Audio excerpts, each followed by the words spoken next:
Hello friends, welcome back to my channel. അപ്പോൾ എല്ലാവർക്കും സുഖമാണെന്ന് പ്രതീക്ഷിക്കുന്നു. ഇപ്പോൾ എല്ലാവരും ചിൽഡ്രൻസ് ഡേൻ്റെയും ദിവാലിയുടെ ഒക്കെ തിരക്കിലായിരിക്കും. അപ്പോൾ അതുകൊണ്ട് ഞാനൊരു വന്നിരിക്കുന്നത് ഒരു ചെറിയൊരു സിമ്പിളായിട്ടുള്ളൊരു റെസിപ്പി ആയിട്ടാണ്. ദിവാലി സ്പെഷ്യലായിട്ട് തന്നെ ഉണ്ടാക്കാൻ പറ്റുന്ന ഒരു 3 മിനിറ്റ്സിലൊക്കെ ഉണ്ടാക്കാൻ പറ്റുന്നൊരു സിമ്പിൾ റെസിപ്പി. റവയുടെ കേസരിയാണ്. അപ്പോൾ നമുക്ക് ഉണ്ടാക്കാൻ തുടങ്ങാം. അപ്പോൾ അതിന് വേണ്ടിയിട്ട് ഞാനിവിടെ ഒരു ഫ്രൈ പാൻ എടുത്ത് വെച്ചിട്ടുണ്ട്. അതിലേക്ക് 1 സ്പൂൺ നെയ്യ് ഒഴിച്ച് കൊടുത്തിട്ടുണ്ട്. നെയ്യ് ഓപ്ഷണലാണ്. നെയ്യ് വേണ്ട എന്നുണ്ടെങ്കിൽ ഓയിലായാലും അല്ലെങ്കിൽ വെളിച്ചെണ്ണയായാലും നമുക്കത് ഒഴിച്ച് കൊടുക്കാം.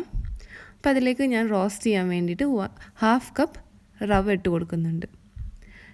ഈ റവ ഞാൻ ഡബിൾ ഹോഴ്സിൻ്റെ റവയാണ് യൂസ് ചെയ്യുന്നത്. ഓൾറെഡി റോസ്റ്റ് ചെയ്തിട്ടുള്ള റവയാണ്. അപ്പോൾ അതുകൊണ്ട് ഞാൻ ജസ്റ്റ് ഒന്ന് റോസ്റ്റ് ചെയ്തെടുക്കുന്നേ ഉള്ളൂ. നമ്മളിപ്പോൾ ലൂസൊക്കെയാണ് വാങ്ങിക്കുന്നത് എന്നുണ്ടെങ്കിൽ നന്നായിട്ടൊന്ന് റോസ്റ്റ് ചെയ്യാൻ ശ്രദ്ധിക്കാം.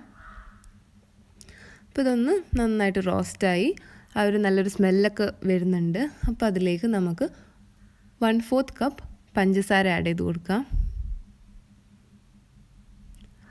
പഞ്ചസാര നിങ്ങളുടെ ഇഷ്ടാനുസരണം ആഡ് ചെയ്ത് കൊടുക്കാം. ഞാനിവിടെ കുറച്ചിത്തിരി കൂടുതൽ എടുക്കുന്നുണ്ട്. അല്ലെങ്കിൽ ഒരു 2-3 ടേബിൾ സ്പൂൺ എടുത്താലും മതിയാവും. അപ്പോൾ അതിലേക്ക് ഞാൻ 1 കപ്പ് വെള്ളം ഒഴിച്ച് കൊടുക്കുകയാണ്. ഈ ഒരു സമയത്ത് നമുക്ക് ഈ ഒരു കളർ ഇത്തിരി വ്യത്യാസം വരുത്തണമെന്നുണ്ടെങ്കിൽ കുറച്ച് മഞ്ഞൾപ്പൊടി ആഡ് ചെയ്ത് കൊടുക്കാം.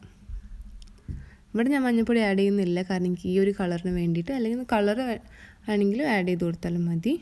ഇപ്പോൾ ഇതാ വെള്ളം നല്ലോണം ഇത് അബ്സോർബ് ആവും, കാരണം നമുക്ക് ആ സൈഡിലൊക്കെ നോക്കുമ്പോൾ പെട്ടെന്ന് അറിയാൻ പറ്റും. കണ്ടില്ലേ, നല്ല വേഗം ഇത് അബ്സോർബ് ചെയ്യുന്നുണ്ട്.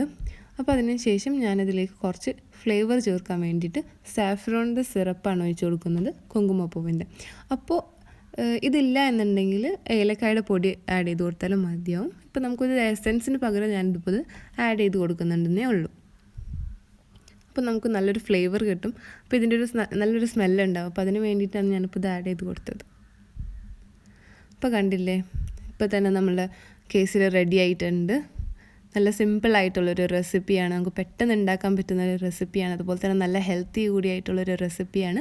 അപ്പോൾ ഇതെല്ലാവരും ട്രൈ ചെയ്യാൻ മറക്കരുത്.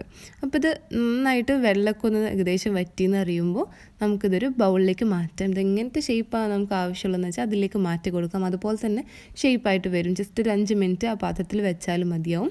അപ്പോൾ ഞാനിവിടെ ഒരു ബൗളിലാണ് ഇത് ആക്കാനായിട്ട് പോകുന്നത്. അപ്പോൾ അതുകൊണ്ട് ഞാൻ ജസ്റ്റ് ആ പ്ലെയിൻ ബൗൾ തന്നെ എടുത്തിട്ട് ഞാൻ ഡയറക്റ്റ്ലി ഇത് ഇട്ട് കൊടുക്കുകയാണ്. അല്ലാതെ ഓയിൽ സംഭവങ്ങളൊന്നും ഞാൻ തടവുന്നില്ല, കാരണം ഇത് റവ ആയതുകൊണ്ട് തന്നെ നന്നായിട്ട് കട്ട പിടിച്ചിട്ട് നമുക്ക് വേഗം ഇത് സൈഡിൽ നിന്നൊക്കെ കിട്ടും. അതുകൊണ്ട് ഞാൻ ഓയിൽ സംഭവങ്ങളൊന്നും തേച്ച് കൊടുക്കുന്നില്ല. ഇപ്പോൾ കണ്ടില്ലേ, ഇപ്പോൾ ഞാൻ കണ്ടില്ല, ഒരു 5 മിനിറ്റിന് ശേഷം ഞാൻ ഇതൊന്ന് പൊന്തിച്ച് നോക്കുകയാണ് പാത്രം.